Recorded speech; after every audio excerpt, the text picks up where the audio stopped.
Let's go! Hello, my dear Aquarius! First 15 days of January 2025, mga my dear Aquarius. This is from January 1 to January 15, 2025, mga my dear. And of course, this is a general reading. So reminder, mga my dear Aquarius, na ang gagawin natin ngayon ay general reading. So hindi po ito 100% na magre-resonate para sa ating lahat. So please, mga my dear Aquarius, lower your expectation pagdating po sa mga general reading. Happy New Year, mga my dear Aquarius! Bago tayo mag-start ng ating reading, gusto ko lamang magpasalamat sa inyo, mga my dear Aquarius, sa pagsama po ninyo sa akin, my dear, sa isang buong taon ng 2024. And of course, umaasa pa rin ako, mga my dear Aquarius, na sasamahan pa rin po ninyo ako ngayong 2025 sa ating journey. Ayan, maraming salamat po, mga my dear Aquarius, sa unconditional love and support na pinapakita po ninyo sa akin at sa ating channel. From the bottom of my heart, mga my dear Aquarius, maraming salamat po. Okay, my dear Aquarius, kuha tayo dito, my dear, ng isang card. My dear Aquarius, first 15 days of January. Tingnan natin, my dear, anong meron sa yung first 15 days of January. My dear Aquarius.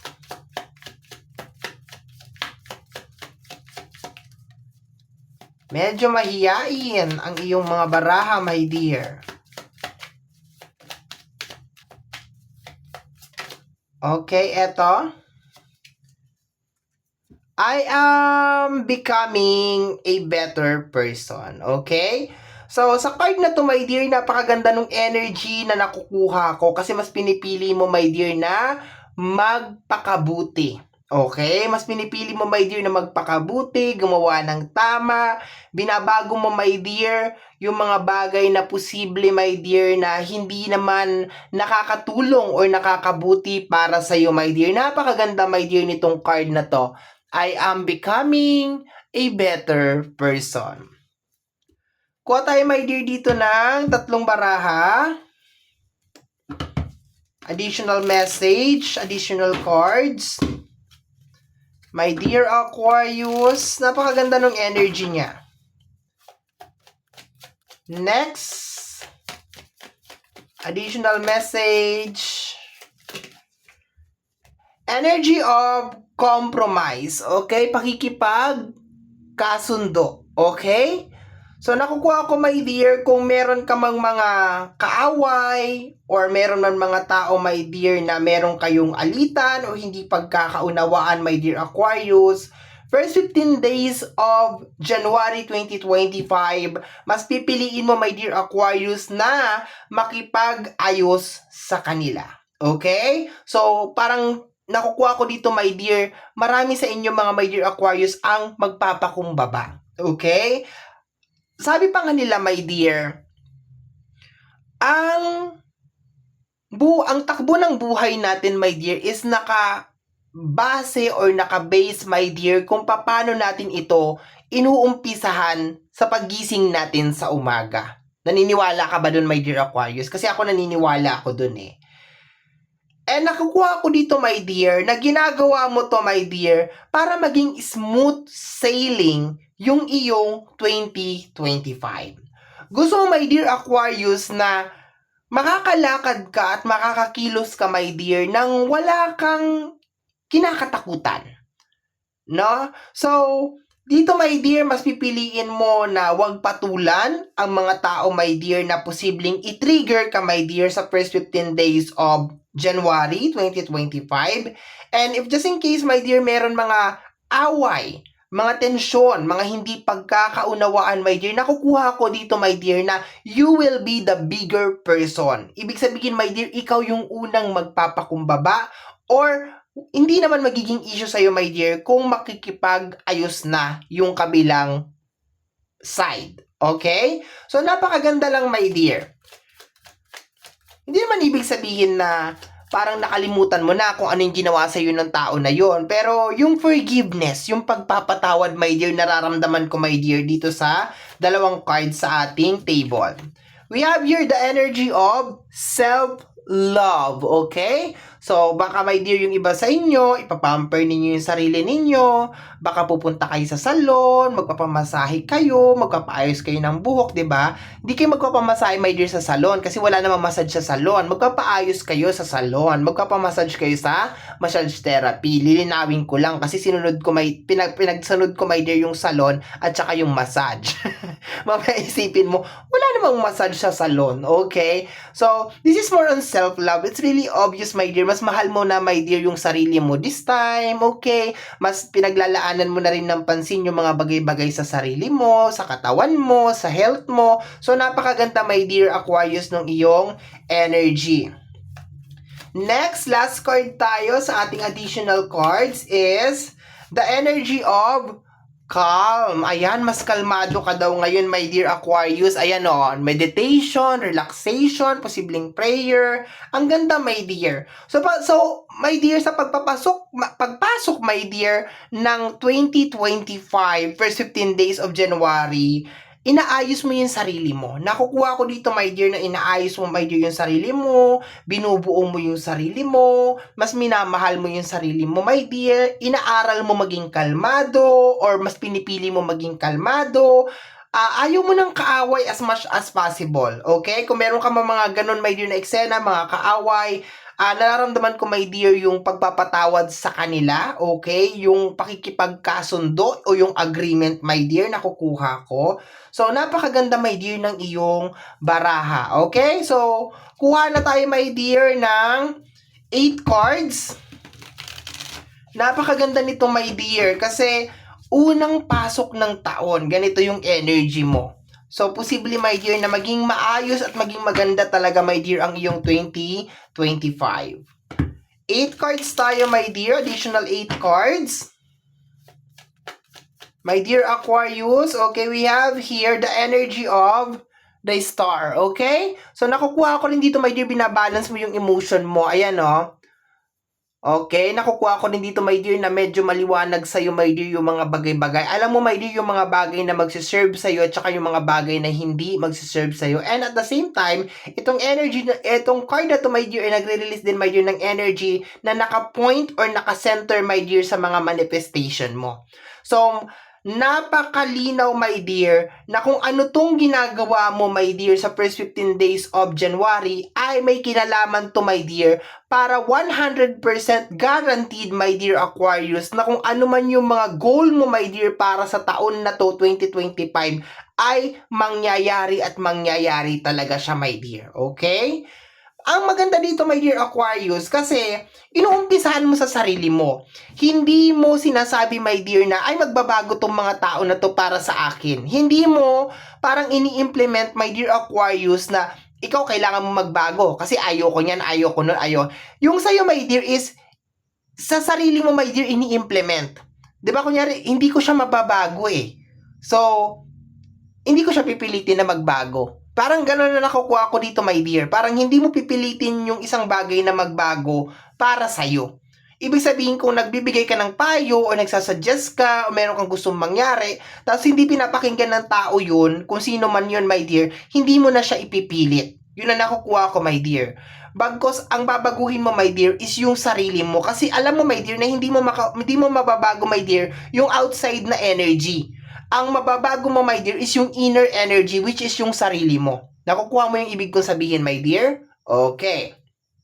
Kaya walang masyadong tensyon na nangyayari, my dear. Meron man mga tao na manggulo or magkaroon man, my dear, ng gulo, hindi ka kaagad matitrigger. Hindi ka kaagad, my dear, padadala. Kasi alam mo, my dear, ay hindi ko naman mababago yan eh. Ang mababago ko is kung paano ako mag-react. Okay? So, yun ang nakukuha ko.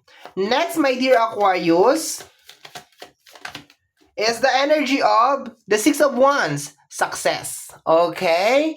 So, energy ng success, okay, posible din, my dear, January pa lang, first 15 days pa lang, meron ng mga achievement, okay? Yung self-love pa lang dito, my dear, achievement na to. Yung magkaroon ka ng peace of mind, achievement na to. Okay? Yung makipag-ayos ka, yung magkaroon ng pagkakaayos, ng agreement, yung makaiwas ka lang, my dear, sa kaguluhan at tensyon, achievement na yun. Okay? Pero ang ganda so far, my dear, ng iyong mga cards na nasa table.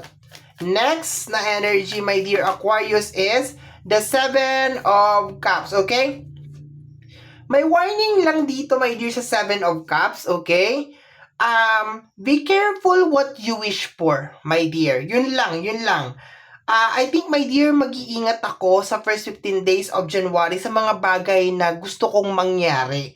Kasi napakalaki talaga ng posibilidad, my dear, na mangyari itong mga bagay na to. Kagaya ni Seven of Cups over here na napakarami niyang mga choices and option, hindi lahat yan, my dear, ay makakatulong sa kanya. Kung makikita mo, my dear, yung isang cups doon sa bandang itaas, may laman itong ahas. Okay? So, nararamdaman ko talaga sa card na to, my dear Aquarius, na it's okay na mag-manifest ka, it's okay na mag-wish ka ng mga bagay-bagay, pero mag-ingat ka, my dear Aquarius, sa mga bagay na gusto mong mangyari sa taon na ito. Okay? May warning tayo dyan. And wag din masyadong ma-overwhelm, my dear, nararamdaman ko. If just in case biglang magbago ang buhay mo sa taon na ito, my dear Aquarius, wag mong kakalimutan, my dear Aquarius, kung saan ka nang galing. Yun lang sasabihin ko, my dear. Wag mong kakalimutan, my dear, kung saan ka nang galing. Kasi nakukuha ko, my dear, na parang meron talagang biglaang magbabago, my dear, ang buhay sa taon na ito. Okay? Kasi alam na alam mo, my dear, January pa lang, alam na alam mo kung ano yung gusto mo eh. Alam na alam mo, my dear, kung ano talaga yung gusto mong mangyari. Next is the Ten of Swords. Okay? Ito yung sinasabi ko kanina sa'yo, my dear. Yung hindi mo na ipipilit. Hindi mo na pipiliting magbago yung isang tao o yung isang bagay. Kasi hindi mo naman kaya mabago, my dear, yung outside energy. Eto yun, my dear. May mga bagay ka na finally susukuan mo na, my dear. Kasi alam mo naman, my dear, na hindi naman nakakatulong na sa'yo or nagiging toxic na sa'yo, my dear Aquarius. So, ito, my dear, yung finally pagbitaw mo, my dear, dun sa mga bagay na nagkukos ng stress, yung mga bagay na nagdi-drain sa'yo, yung mga bagay na toxic. Ito yun, my dear, the Ten of Sword. Okay? Siguro, my dear, kaya to merong warning kasi kahit sabihin natin, my dear, na pinapakalma mo yung sarili mo, hindi natin maiwasan na baka meron pa ring mga galit dyan sa puso mo. Pero sabi mo nga dito, I am becoming a better person. Hindi naman ibig sabihin, better ka na kaagad, okay? Or maayos ka na or mabuti ka ng tao. Ibig sabihin, sinusubukan mo, my dear Aquarius, na maging mabuting tao. Pero once again, sabi ko nga sa'yo, my dear, kung pakiramdam mo, my dear, kung yung minamanifest mo na yan ay hindi naman makakatulong sa'yo, my dear, wag mo na lang i-manifest. Wag mo na lang sabihin. Okay? Dapat, my dear, lahat ng sasabihin mo, my dear, or i-manifest mo, or i-wish mo, my dear, for this year, or especially first 15 days of January, ay makakatulong talaga sa iyo, my dear Aquarius. Okay? Pero kung mag-manifest ka lang na, ay sana karmahin ka rin. Sana, hayaan mo, my dear, ipagkaloob mo na yan, my dear, sa ating buong may kapal, yung karma ng mga tao na nakagawa ng hindi maganda sa'yo, my dear. Okay? Sabi ko nga sa'yo, parang nagde-develop, my dear, sa first 15 days of January, yung energy ng forgiveness. Pero hindi ibig sabihin na nakapagpatawad ka na, my dear, sa first 15 days of January. Nagde-develop pa lang siya. Ibig sabihin, dahan-dahan siya, my dear Aquarius, na nangyayari. Okay? Kasi napapansin mo, my dear, teka, parang hindi yata nakakatulong sa akin to. Teka, parang hindi na yata maganda to. Teka, parang hindi na yata healthy to. Kaya dahan-dahan mo nararamdaman, dahan-dahan, my dear, pumapasok, my dear, sa buhay mo, yung pagpapatawad. Okay? Maganda pa rin naman siya. Let's go tayo, my dear. We have here the energy of the Five of Swords. Kagaya na sinasabi ko kanina, iiwas ka talaga, my dear, sa mga confrontation, sa mga away, sa mga gulo. Iiwas ka talaga dito, my dear. Mas focus ka, my dear, talaga sa mga manifestation mo, sa mga gusto mo mangyari for this year. You are building, my dear, a very, very strong foundation para sa isang buong taon ng 2025. Okay? And meron sure success dito, my dear. I can feel a sure success. Next is the energy of the King the Knight pala, sorry. The Knight of Wands, ayan. So, you will get what you want. Confirmation to, my dear, na kung ano yung mga imamanifest mo ngayon January, bago matapos tong taon na to, my dear, mangyayari at mangyayari siya. Okay? So, be careful ulit, my dear, what you wish for first 15 days of January. Kasi sabi nga, my dear, ng energy or ng iyong mga card, bago matapos ang taon ng 2025, mangyayari at mangyayari siya. Huwag mong sayangin, my dear, yung iyong wish. Kumbaga kung sa kahilingan, huwag mong sayangin sa mga useless, nonsense na bagay. Okay? Priority yung mga importante. Next, last two cards tayo, my dear. Last two cards we have here, the energy of the Ten of Pentacles. Okay? Confirm talaga, meron talaga magbabago ang buhay dramatically. Yun ang sinasabi ng card na to. Meron talagang bigla ang magbabago talaga yung buhay, my dear. And kino-congratulate kita ngayon kasi napakaganda ng reading mo. Okay, we have here the Two of Pentacles. Pero my dear, sa mga unang buwan, my dear, ng taon, especially first 15 days of January, meron pa rin talaga tayong mga problema, my dear, sa usapin ng pinansyal. Pero nakukuha ko naman, my dear, nakakayanin mo naman ito maski mag-isa ka lang. Very, very nice yung energy. Bottom deck of the card is the Seven of Pentacles. Ayan, my dear, oh. Punong-puno ka talaga, my dear, dito ng hopes, ng dreams. Ayan, at ipagkakaloob naman siya sa'yo, my dear, ng ating buong may kapal kasi meron ka ditong Hierophants, my dear, sa likod. Okay, very, very nice, my dear, ng iyong reading. Okay? So, my dear Aquarius, yan ang reading mo para sa yung first 15 days of January 2025.